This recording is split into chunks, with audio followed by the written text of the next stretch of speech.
Hey David, it was sure nice to see you the other day.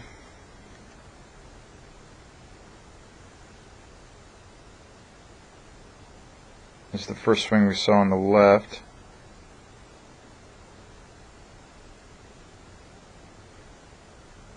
It doesn't look too bad at all, but then after I adjusted your setup, this was the first swing you made over here on the right, and you see the difference, how it impacted there. During your swing on the right, you didn't need to get taller and kind of lose your posture.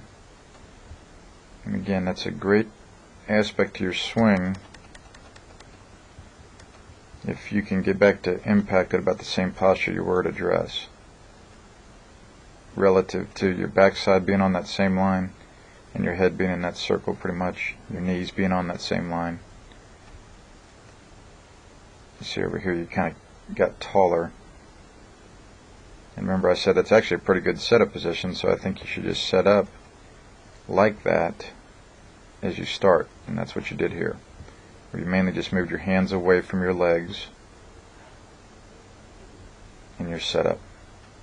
And so now there at impact you look real similar to where you started at address.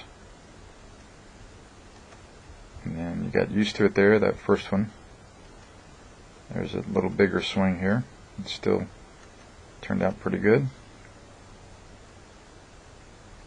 where you didn't have to raise up during your swing, David.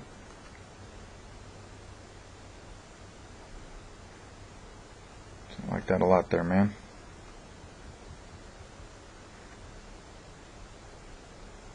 Yep, that still looked good there.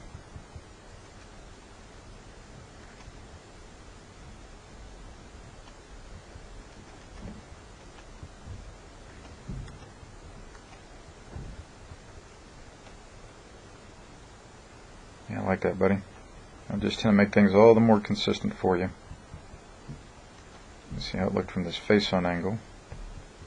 The old gold versus the new blue.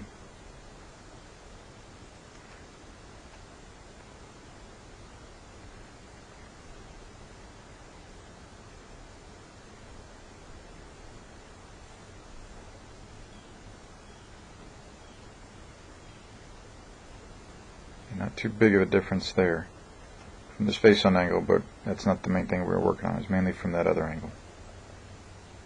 Main thing is you're just now more at the same height through the swing instead of having to kind of raise up on it during your swing because of the setup being a little too bent over.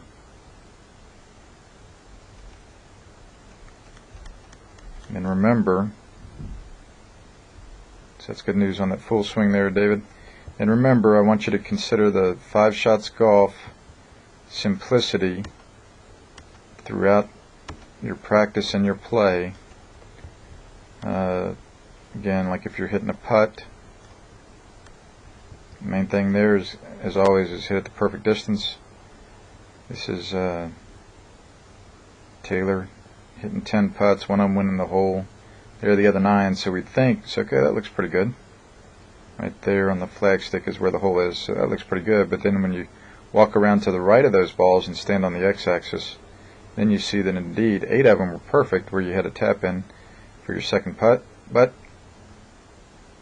there's 2 that are a little short, but the one's going to end up possibly creating the 3 putt, which means that wasn't a successful first putt. So on that x-axis, it's easy to hit them straight. The challenge is hitting them the right distance, and we saw that also in pitching. So he just finished that first one. Put this in slow motion. You can barely see the ball dropping into the bunker right there. It's coming right down next to his left leg, into the ball there, into the bunker. And so that one, again, as good as a pitcher he is, on the x-axis that was real straight, but on the y-axis it was a little short because he didn't catch it solidly. That one also apparently got a little fat, to where it missed the green because his distance control wasn't good because he didn't hit it solidly. There, he hit that one perfect. So apparently he got that one pretty solidly.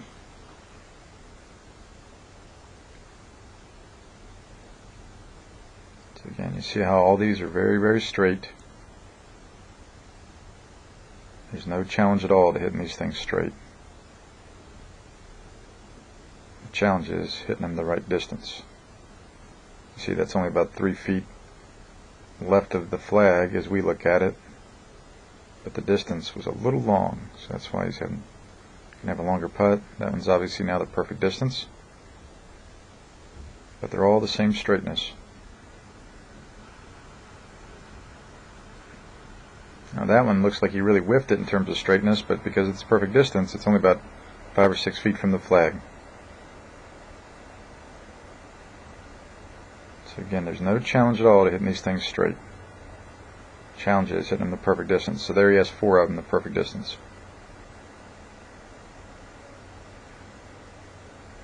Yep, that one missed the green a little short. And that one, yep, he hit it in the bunker. So again, he has 4 of them there perfect, 2 a little long out of the 10 he just hit. See, those 2 are a little long, dead straight, 4 perfect. So that means 4 of them were a little short. 2 of them, I think you can barely see them there in the rough, and then 2 were in the bunker. Again, they were a little short or a little long, mainly because you didn't get solid contact. And then relative to the approaches, therefore, every time you hit an approach into the green, David, if you leave a putt or chip for your next shot, whether it's, no matter how close it is to the hole, I want you to really appreciate that apparently you missed it well enough. You hit it well up by the flag, or if you missed it, you still left a putt or chip for your next shot. So that one's in the middle of the green, so even though it's about 30 feet left of the flag, if you've been practicing your putting, you'll get that down in 2 at worst every time. That one's up next to the flag.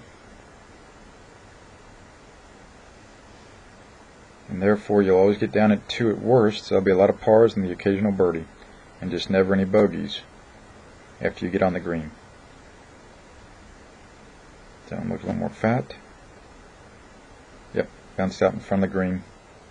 Still rolled on though, so it's a good miss. Won't change the score, should still be a par at worst. That one's out to the right a little more, it looks like. Yep, up toward the flag. So you're not going to have tap-ins after approaches very often. You want to hit it well enough that hopefully you get it close to your target up there on the green. But the important thing is, if you miss it, you still leave a putt or chip for your next shot rather than a pitch. So in this way, after your good swings and your poor swings, you'll still be able to get down in 2 for your pars.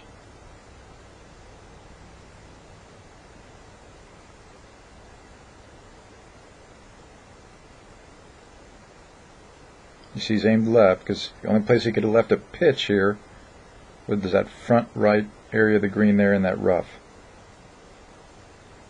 So he's aiming left to make sure if it goes a little shorter right, it's still like that last one, gets on the green somewhere, rather than leaving it in the rough where he would have left a pitch.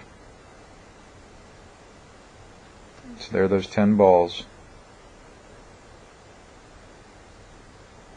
Again, he was aiming short left of the flag, and you see how they kind of missed a little right or left quite often. But he hit them well enough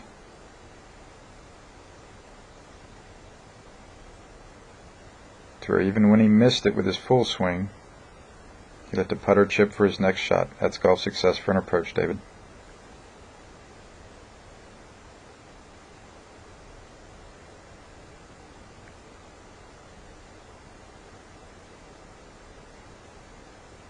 So I really want you to understand that 5-shot golf, as I've been sending you the emails all throughout the winter.